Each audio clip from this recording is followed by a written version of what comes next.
игорный бизнес.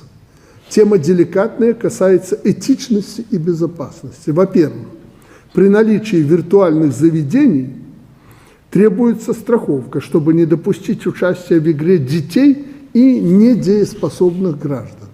Во-вторых, такие развлечения должны быть доступны только для платежеспособных людей.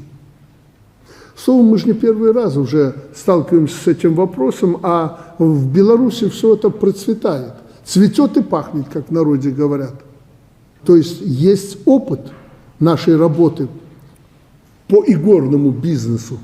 И исходя из этого опыта, давайте отрегулируем окончательно все правила. Сколько мы знаем примеров, допустим, когда игроман не может остановиться и барьеров для него нет.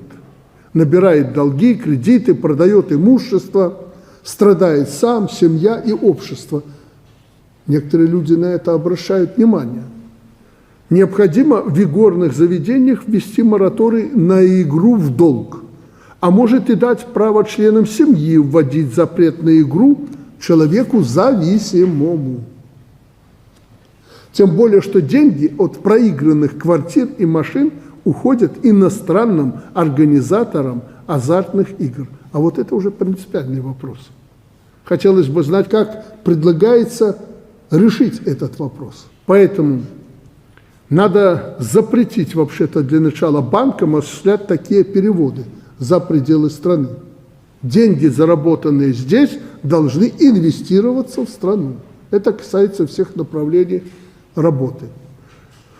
Прошу доложить, как в подготовленном проекте указа учитываются эти чувствительные вопросы.